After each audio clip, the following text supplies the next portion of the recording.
Innal hamdalillah nahmaduhu wa nasta'inuhu wa nastaghfiruh wa na'udzu billahi min shururi anfusina wa min sayyiati a'malina may yahdihillahu fala mudilla lahu wa may yudlil fala hadiya lahu ashhadu an la ilaha illallah wahdahu la syarika lahu wa ashhadu anna Muhammadan abduhu wa rasuluh. Allahumma salli wa sallim wa barik ala abdika wa rasulika Muhammad wa ala alihi wa ashabihi wa man tabi'ahum bi ihsanin ila yaumiddin. Amma ba'du. Alhamdulillah, ma'asyiral muslimin, jamaah pengajian rutin setiap malam Ahad yang mudah-mudahan senantiasa mendapatkan rahmat, taufik dan hidayah dari Allah Subhanahu wa taala. Tidak lupa kita panjatkan puji syukur kepada Allah Subhanahu wa taala atas limpahan nikmat dan karunia yang Allah berikan kepada kita, sehingga pada malam hari ini kita bisa berkumpul kembali di sini di masjid yang mudah-mudahan diberkahi oleh Allah dalam rangka untuk melanjutkan kembali pembacaan kitab Aqidah At-Tauhid karya Syekh Shalih bin Fauzan Al-Fauzan hafizahullah ta'ala, yang mana pada kesempatan kita malam hari ini kita masuk pada pembahasan yang ketiga dari pembahasan tentang Tauhid, yaitu Tauhidul Asma'i was Sifat, Tauhid Asma' was Sifat. Sebagaimana telah kita ketahui bahwasanya tauhid kepada Allah Ta'ala, yaitu mengesahkan Allah Tabaraka wa Ta'ala, para ulama telah menjelaskannya dengan membaginya menjadi tiga, yaitu tauhid rububiyah, tauhid uluhiyah, dan tauhid asma' was sifat. Dan tiga macam tauhid ini memiliki keterkaitan yang sangat erat, memiliki keterkaitan yang sangat erat. Artinya tidak mungkin bisa tauhid itu menjadi sempurna salah satunya sedangkan yang lain tidak sempurna, atau mungkin diwujudkan salah satu tauhid yang lain tidak diwujudkan, maka itu tidak mungkin. Sehingga tiga hal ini harus saling keterkaitan.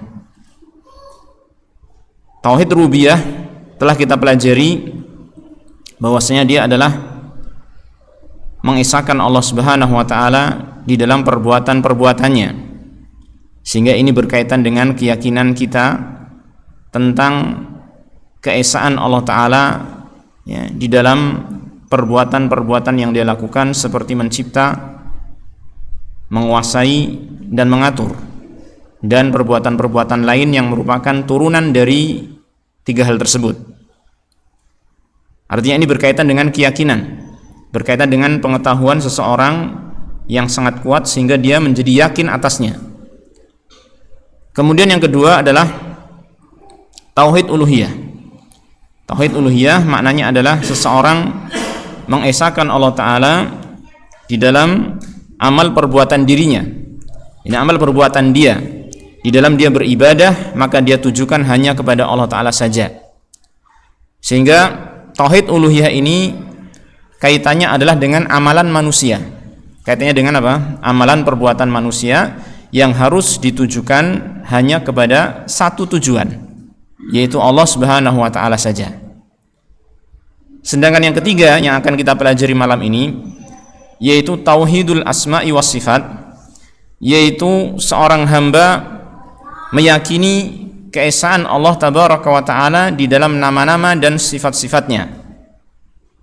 Yang meyakini keesaan Allah Ta'ala di dalam nama-nama dan sifat-sifatnya ya.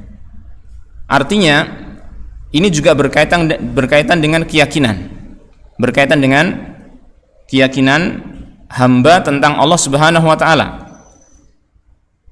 ya, ini diawali dengan ilmu pengetahuan tentang kesempurnaan nama-nama dan sifat-sifat Allah Ta'ala, yang kemudian dia yakini bahwasanya hanyalah Allah Ta'ala yang memiliki kesempurnaan nama-nama dan sifat-sifat ini. tidak ada seorang pun dari makhluk yang memiliki kesamaan dengan Allah Tabaraka wa Ta'ala di dalam nama-nama dan sifat-sifat yang sempurna ini. Inilah yang dimaksud dengan tauhid asma wa sifat. Dan para ulama telah menjelaskan bahwasanya tidak mungkin seseorang mentauhidkan Allah Ta'ala dalam asma wa sifat kecuali dia mengikuti tuntunan Allah Tabaraka wa Ta'ala di dalam hal ini, mengikuti tuntunan Rasulullah SAW di dalam hal ini, yaitu dengan menetapkan nama-nama dan sifat-sifat yang Allah dan Rasulnya SAW tetapkan baik dalam Al-Quran ataupun hadis Rasulullah SAW tanpa menyerupakan dengan sifat makhluknya. Demikian pula meniadakan nama-nama atau sifat-sifat yang ditiadakan oleh Allah dan Rasulnya SAW di dalam Al-Quran dan hadis-hadis Rasulullah SAW. Sehingga dari sini kita ketahui dalam kita mentauhidkan Allah Ta'ala dalam asma was sifat, dalam nama-nama dan sifat-sifat Allah Ta'ala, maka mau tidak mau kita harus tunduk kepada apa yang ada di dalam dalil Al-Quran ataupun hadis-hadis Rasulullah SAW. Apa saja yang disebutkan dalam dalil itu sebagai nama ataupun sifat bagi Allah Tabaraka wa Ta'ala, maka kita pun menetapkan hal tersebut. Contohnya sangat banyak, seperti misalnya dalam kalimat ayat yang pertama dalam Al-Quran, Bismillahirrahmanirrahim, di situ Allah menyebutkan 3 nama, lafzul jalalah Allah, nama Allah, ya kan, kemudian Ar-Rahman dan Ar-Rahim. Maka seorang yang mentauhidkan Allah Ta'ala dalam asma wa sifat, dia menetapkan nama-nama tersebut sekaligus menetapkan sifat-sifat yang terkandung dalam nama-nama itu. Dan ini nanti kita akan pelajari sedikit demi sedikit sebagaimana yang akan diterangkan oleh Syekh Shalih Al-Fauzan dalam kitabnya ini. Ma'asyiral muslimin rahimani wa rahimakumullah. Maka di sini kita melihat Syekh Shalih Al-Fauzan hafizahullah taala di dalam menjelaskan tentang tauhid yang ketiga ini, yaitu tauhidul asma'i was sifat. Beliau membuat 3 pasal. Ya, beliau membawakannya atau menjelaskannya dalam 3 pasal, dalam 3 fasal. Beliau mengatakan wa yatadammanu al-fusulat taliyah. Pembahasan tentang tauhid asma wa sifat di dalam kitab ini mengandung pasal berikut ini, mengandung pasal-pasal berikut ini. Al-faslul awal, pasal yang pertama adalah al-adillatu minal kitabi was sunnati wal aqli ala thubutil asma'i was sifat. Penyebutan dalil-dalil dari kitab yaitu Al-Quran, was sunnah yaitu hadis-hadis Rasulullah sallallahu alaihi wasallam, dan juga dalil dari akal. Ya, ini sebagai penopang saja, sebagai pendukung. Karena sesungguhnya dalil yang utama bagi kita bukanlah akal, tetapi apa? Al-Quran dan as-sunnah. Akal, dalil disebutkan di sini hanya sebagai pendukung saja. Bahwasanya apa yang dibawakan dalam Al-Quran dan as-sunnah dalam hadis pasti tidak akan bertentangan dengan apa yang difahami oleh akal manusia. Karena ini merupakan sebuah kaidah dalam agama kita, bahwasanya dalil yang sahih dan sharih maka dia tidak akan mungkin bertentangan dengan akal manusia yang selamat, yang sehat. Ya, saya ulang lagi, ini merupakan sebuah kaidah prinsip dalam agama kita, bahwasanya dalil yang sahih dan sharih ya tidak akan mungkin bertentangan dengan apa? Akal yang sehat dan selamat. Ya.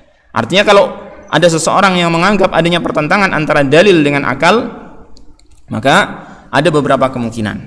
Ya, mungkin dalilnya itu yang tidak sahih, ya kan, atau tidak jelas, tidak sharih, ya kan, sedangkan akalnya benar.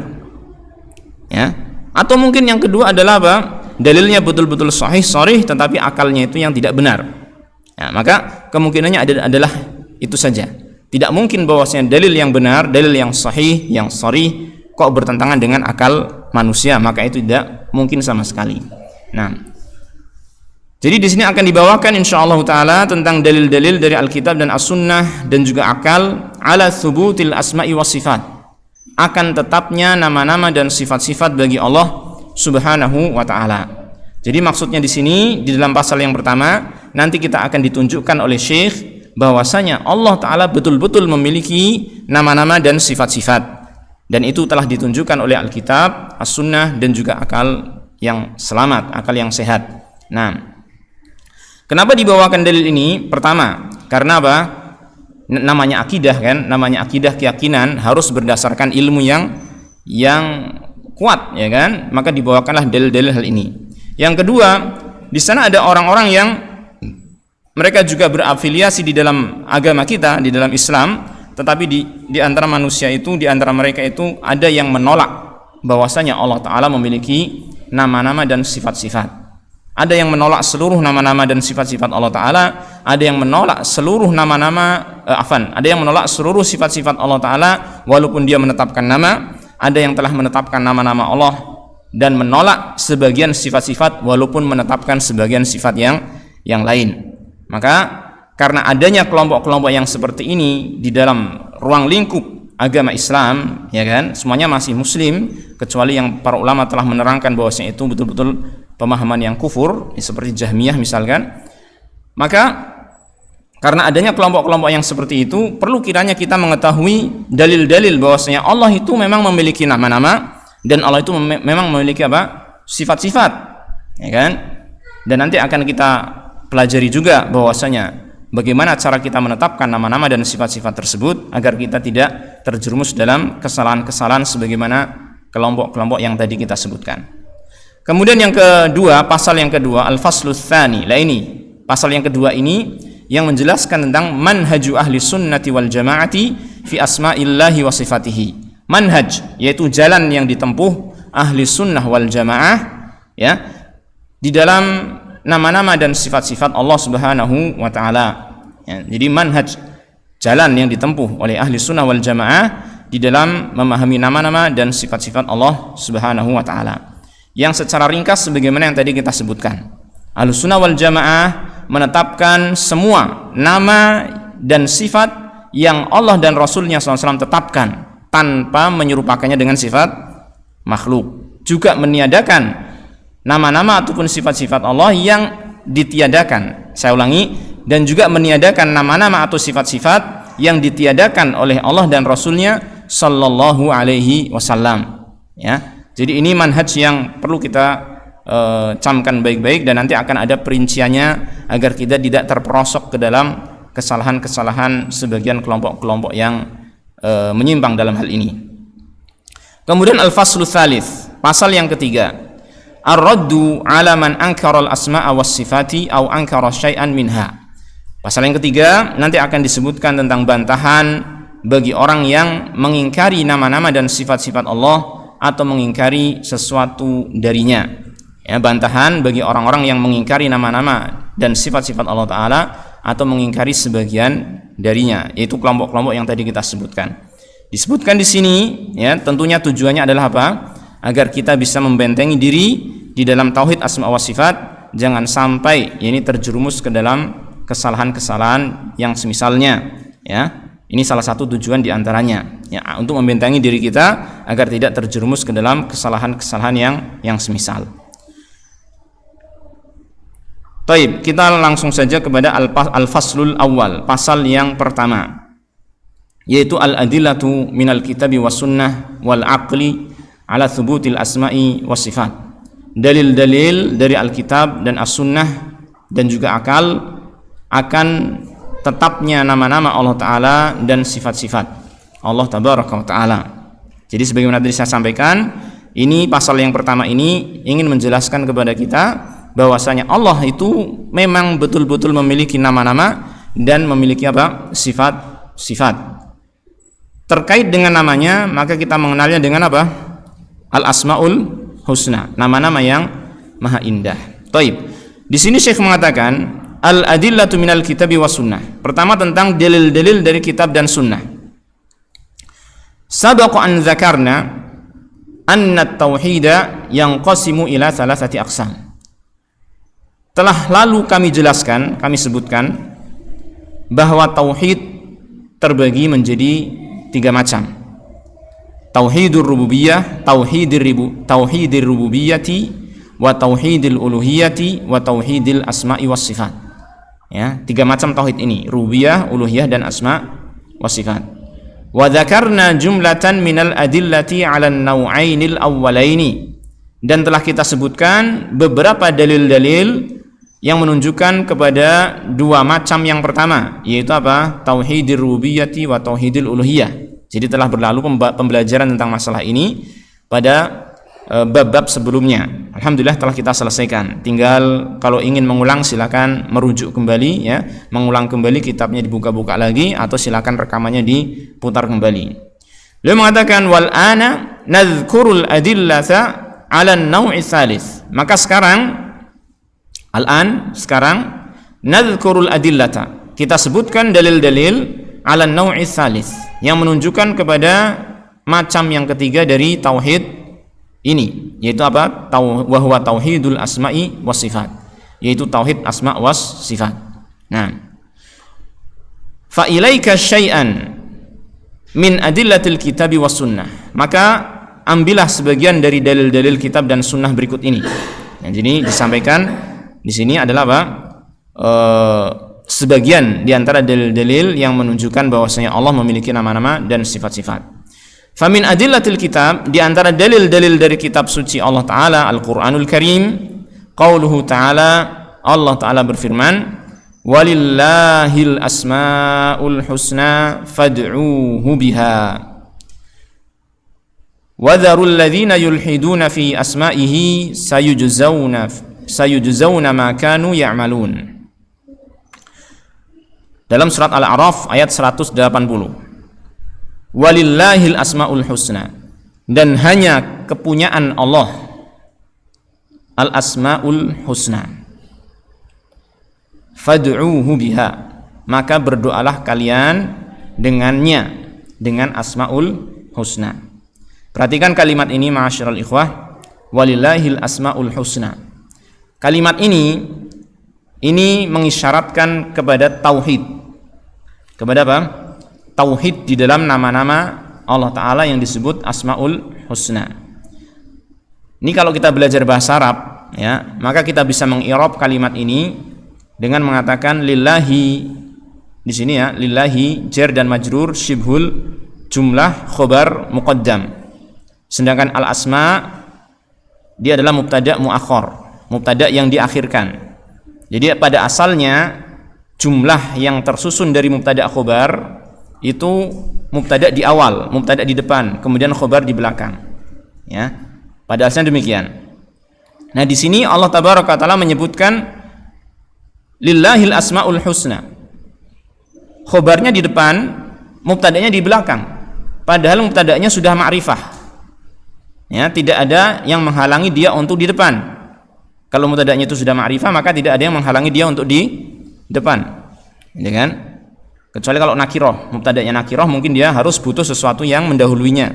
Mungkin khobarnya dimajukan, atau mungkin ada kalimat yang lain, karena mubtada'nya nakiroh. Tapi ini sudah ma'rifah. Sudah ma'rifah artinya sebenarnya dia tidak mengapa di depan. Al-asma'ul husna lillah. Sebenarnya nggak mengapa demikian. Akan tetapi Allah Ta'ala sengaja mendahulukan khobarnya. Lillahil asma'ul husna. Karena sebuah faedah. Apa itu faedahnya? Faedahnya adalah memberikan makna pembatasan. Pembatasan, yaitu apa maksudnya? Yaitu al-asmaul husna ini hanyalah milik Allah Ta'ala, hanyalah kepunyaan Allah Tabaraka wa Ta'ala. Tidak ada selain Allah yang berhak menyandang al-asmaul husna. Nah, bukankah ini makna tauhid? Ya kan? Tauhid kan mengesahkan asmaul husna, mengesahkan nama-nama Allah Ta'ala itu hanya milik Allah, tidak boleh diberikan kepada selain Allah. Sehingga kita artikan dalam ayat ini, dan hanya kepunyaan Allah saja al-asmaul husna, nama-nama yang maha indah. Ya. Fad'uuhu biha, maka berdoalah kalian dengan nama-nama tersebut. Ya, berdoalah kalian dengan nama-nama tersebut. Artinya ketika kita berdoa kepada Allah Ta'ala, doa itu kan pada asalnya maknanya apa? Memanggil, ya kan? Doa itu kan pada asalnya maknanya memanggil. Misalnya da'autu fulan liya'tiyani. Saya berdoa kepada fulan untuk datang kepada saya. Maksudnya saya memanggil fulan untuk datang kepada saya. Jadi doa itu makna asalnya apa? Memanggil. Ya. Seperti antum berdoa kepada Allah Ta'ala mesti memanggil ya, menyeru nama Allah ya kan, ya Allah berikanlah ampunan kepadaku, kan memanggil kan. Maka ketika seorang berdoa mau tidak mau dia harus apa? Menyebut nama Allah. Dan di sini Allah Ta'ala memiliki nama-nama yang disebut dengan Asmaul Husna. Dan itu banyak sekali. Nanti akan kita ketahui nama Allah Ta'ala itu tidak terbatas pada bilangan tertentu. Sangat banyak sekali, ya kan? Maka hendaknya kita mengetahui nama-nama tersebut, ya. Hendaknya kita mengenal nama-nama Allah Ta'ala yang banyak tersebut untuk bisa kita gunakan di dalam doa-doa kita. Kalau kita misalnya meminta ampunan kepada Allah Ta'ala, kira-kira nama apa yang patut untuk disebut di dalam doa tersebut? Ya kan? Apakah kita menyebut nama yang menunjukkan kekuatan yang maha kuat milik Allah? Apakah kita menyebut nama yang menunjukkan akan besarnya hukuman Allah Subhanahu wa taala ketika kita minta ampunan? Apakah pantas? Maka tidak. Pantasnya adalah apa? Menyebut tentang nama-nama yang menunjukkan akan apa? Besarnya ampunan Allah, besarnya rahmat Allah Ta'ala, kan gitu ya. Seperti misalnya ya Ghaffar ighfirli, wahai zat yang maha pengampun maka ampunilah aku. Ya, jadi di sini kita perlu mengenal Asmaul Husna agar kita bisa melaksanakan doa kepada Allah Ta'ala dengan sebaik-baiknya, dengan menyebut nama ketika doa tersebut dengan nama yang sesuai dengan apa yang kita minta. Baik. Wadharu. Nah, sebelumnya ya, sebelum kita lanjutkan, di sini kita melihat ya, di sini bahwasanya Allah Subhanahu wa taala memberikan keterangan kepada kita, Allah memiliki nama-nama yang maha indah yang semestinya kita mengenalnya untuk kita gunakan di dalam apa? Beribadah kepada Allah Subhanahu wa taala. Dari apa yang disampaikan di sini nampak sekali keterkaitan antara apa, ikhwan? Antara tauhid asma was sifat dengan tauhid apa? Fad'uhu biha, ini tauhid apa? Uluhiyah, ya kan? Kita berdoa kepada Allah, ini kan tauhid uluhiyah. Jadi sangat erat sekali kaitannya antara tauhid asma wa sifat dengan tauhid uluhiyah. Sekarang orang yang tidak mengenal nama-nama Allah Ta'ala yang maha indah, apakah dia bisa menyempurnakan kalimat fad'uhu biha dengan sebaik-baiknya, dengan sesempurna mungkin? Kira-kira bisa enggak? Tidak bisa. Maka orang yang tauhid uluhiyahnya itu kuat dan sempurna, tentunya ditopang oleh apa? Oleh pengenalan dia tentang nama-nama Allah Ta'ala yang maha indah, tentang pengetahuan dia tentang apa? Sifat-sifat Allah Ta'ala yang maha sempurna. Makanya ketika Rasulullah SAW menyebutkan tentang derajat orang yang ibadahnya itu paling baik ya, paling tinggi, yaitu siapa? Al-Muhsin, orang yang sampai derajat ihsan, ya. Maka Rasulullah SAW menjelaskan anta'budallaha ka'annaka tarah fa illam takun tarahu fa innahu yarak. Orang yang sampai derajat ihsan adalah orang yang bagaimana? Beribadah kepada Allah Ta'ala seakan-akan dalam keadaan melihat Allah. Seandainya tidak demikian, maka dia meyakini Allah melihat dia. Coba kita bayangkan orang yang seperti ini, ya, memiliki kondisi seakan-akan melihat Allah, atau dia meyakini Allah melihat dia. Bukankah kondisi seperti ini akan bisa diraih ketika orang itu mengenal tentang Allah? Ya enggak? Kalau tidak mengenal Allah Ta'ala, bisakah dia mencapai kondisi itu? Maka tidak akan bisa. Sehingga di sini nampak jelas sekali hubungan antara apa? Tauhid asma wa sifat dengan tauhid uluhiyah. Ya, ini sangat erat sekali. Makanya jangan sepelekan yaitu tentang penyimpangan-penyimpangan di dalam tauhid asma wa sifat. Ya, jangan sepelekan. Apalagi ini terkait dengan kemuliaan Allah, terkait dengan kehormatan Allah Subhanahu wa taala, keagungan Allah dan kesempurnaannya. Kalau seseorang itu menyimpang di dalam asma wa sifat, ya, konsekuensinya atau kelazimannya adalah seakan-akan dia melecehkan, walaupun tidak secara langsung, ya, walaupun tidak secara langsung, tetapi seakan-akan dia mengurangi kesempurnaan Allah Subhanahu wa taala. Maka hendaknya hati-hati di dalam memahami asma dan sifatnya Allah tabaraka wa taala. Makanya Allah Ta'ala mengatakan dalam kalimat selanjutnya, wadharul ladzina yulhiduna fi asma'ihi, dan tinggalkanlah, utruku, ya, zaru di sini artinya apa? Utruku. Tinggalkanlah mereka orang-orang yang menyimpang di dalam nama-namanya. Jadi ada orang-orang yang memang menyimpang, artinya apa? Tidak menempuh jalan yang benar di dalam memahami asma Allah Ta'ala, di dalam meyakini nama-nama Allah Subhanahu wa Ta'ala. Tinggalkanlah mereka orang-orang yang menyimpang itu, ya kan? Sayujzauna ma kanu ya'malun, mereka akan dibalas sesuai dengan apa yang mereka perbuat di dunia. Ya, di sini Allah Ta'ala memberikan isyarat agar kita jangan sampai masuk ke dalam golongan orang-orang yang yulhiduna fi asma'illah, orang-orang yang menyimpang, membelok ya di dalam memahami dan mengimani nama-nama Allah Azza wa Jalla. Oleh karena itulah kita akan mempelajari nanti tentang manhaj ahli sunnah wal jamaah fi asma'illahi wa sifatihi. Nah, kemudian Syekh Shalih Al-Fauzan hafizahullah ta'ala menerangkan atau menjelaskan ayat ini dengan mengatakan, athbatallahu subhanahu fi hadhil ayati li nafsihil asma'a. Allah Subhanahu menetapkan di dalam ayat ini nama-nama untuk dirinya. Jadi Allah menetapkan atau menetapkan ya tadi ya, menetapkan dengan tegas bahwasanya Dia Allah Ta'ala betul-betul memiliki apa? Nama yang disebut dengan al-asmaul husna. Walillahil asmaul husna. Dan hanya milik Allah nama-nama yang maha indah. Jadi Allah di sini menetapkan kalau Dia punya nama. Maka orang-orang seperti Jahmiyah, ini satu kelompok ya yang menyimpang, bahkan ini penyimpangannya sangat besar. Orang-orang yang seperti Jahmiyah yang mereka meniadakan nama-nama Allah Ta'ala, ya, tidak menganggap Allah memiliki nama-nama yang banyak, dia hanya mengakui satu nama saja, yaitu apa? Allah. Maka dia telah melanggar ayat ini. Telah melanggar ayat ini. Ayat ini mengatakan lillahil asmaul husna. Allah memiliki nama-nama, tidak hanya satu. Dan nama-namanya itu apa? Husna, baik, indah, maha indah, ya kan? Namun orang Jahmiyah kok malah mengatakan apa? Allah tidak memiliki nama selain Allah, dengan syubhat-syubhat yang mereka lontarkan.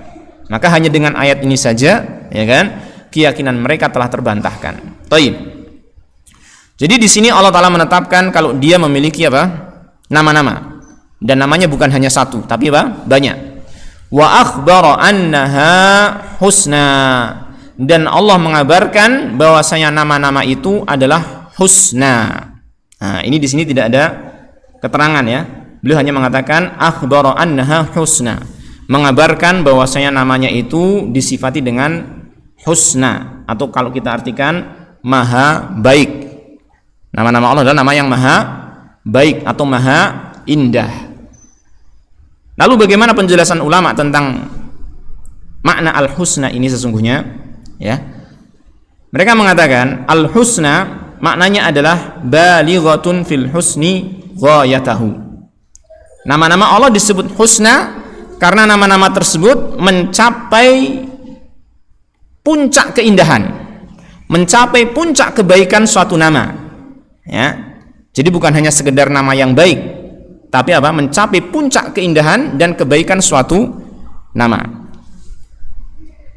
Maksudnya bagaimana? Coba kita pikirkan dulu.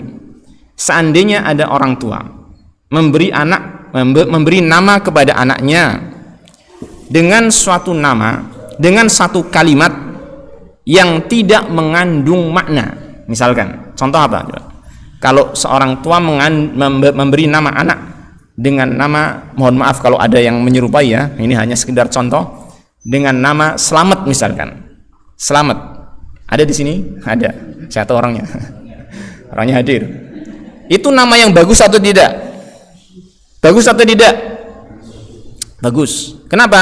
Maknanya bagus. Selamat dari apa namanya? Mungkin musibah, dari perkara-perkara yang buruk gitu kan. Namanya bagus, ya kan? Jadi nama yang bagus. Tapi belum tentu mencapai husna ya, mencapai puncak keindahannya. Tapi saya ingin memberikan contoh yang lain. Kalau nama ini Slamet dibalik, jadinya apa? Temals, ya. Temales gitulah istilahnya gitu ya. Punya arti enggak? Punya makna enggak? Punya makna enggak saya tanya? Enggak kan? Enggak punya makna. Ketika seorang tua memberikan anaknya nama, kamu saya kasih nama Temales, kira-kira nama bagus atau nama yang enggak bagus ini? Hah? Nama yang bagus atau enggak? Enggak bagus karena enggak memiliki apa? nama, ya kan? Dari sini kita ketahui, maka disebut nama yang indah minimal. Ini belum sampai puncak keindahan ya. Ketika nama tersebut mengandung makna. Taib. Jadi kalau nama tersebut tidak mengandung makna, maka tidak apa? Tidak baik. Atau tidak kita katakan sebagai nama yang bagus, nama yang indah. Kan gitu. Nah, di sini ada sekelompok kaum muslimin, atau ada sekelompok satu kelompok lah ya dalam Islam ini, yang mereka mengatakan Allah punya nama, tapi nama ini tidak mengandung makna. Ada.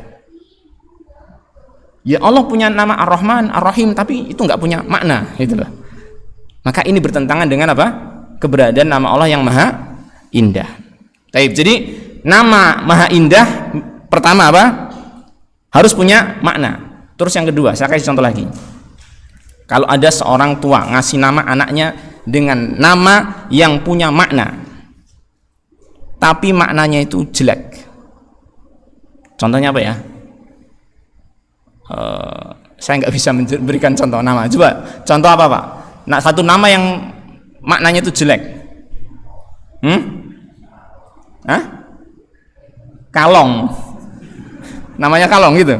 Atau pokoknya apalah yang satu nama yang maknanya itu jelek diberikan kepada anaknya, ya. Nama tersebut memiliki makna. Iya, betul, memiliki makna. Tapi ternyata sayangnya apa? Maknanya adalah makna yang jelek. Maka itu tidak disebut sebagai nama yang indah. Kan gitu. Maka nama Allah Ta'ala itu pasti, karena dia maha indah, nama Allah itu pasti apa? Selain dia mengandung makna, dan maknanya itu pasti makna-makna yang indah. Coba antum lihat.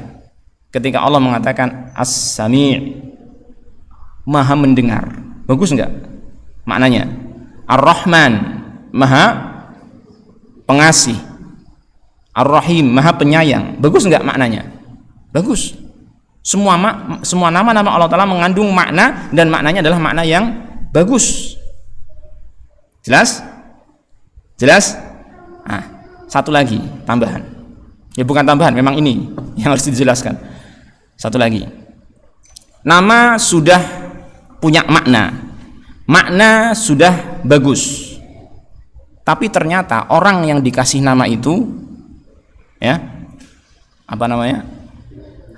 Keberadaannya itu beda dengan nama tersebut.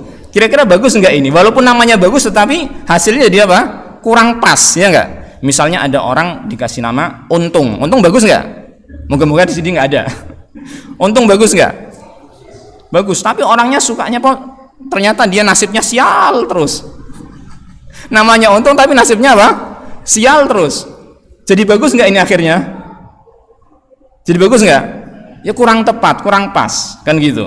Maka nama yang bagus itu adalah selain dia punya makna, kemudian maknanya bagus, dia harus apa? Sesuai dengan kondisi zat yang dinamai. Baik? Sudah difahami? Nah, Allah Tabaraka wa Ta'ala namanya adalah Asmaul Husna. Maka Allah Ta'ala itu nama-namanya itu pasti mengandung makna, dan maknanya itu adalah makna yang terbaik. Tidak ada makna buruk di sana, bahkan mencapai puncak keindahan makna, ya kan? Terus kemudian apa yang ada dalam nama tersebut, apa yang ada dalam makna nama tersebut sesuai dengan kondisi Allah Tabaraka wa Ta'ala demikian.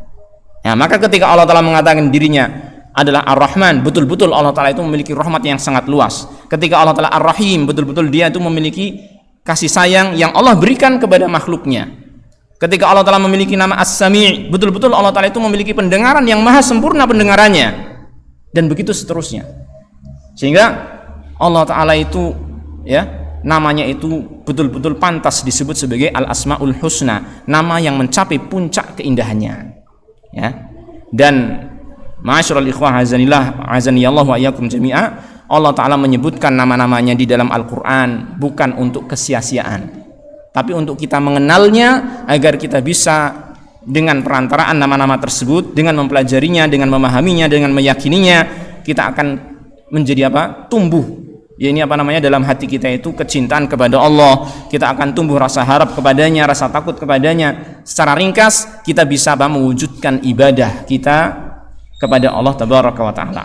Maka semakin sempurna pengetahuan seseorang terhadap nama-nama Allah Ta'ala, terhadap sifat-sifat Allah Taala yang maha sempurna, maka akan semakin sempurna pula ibadahnya.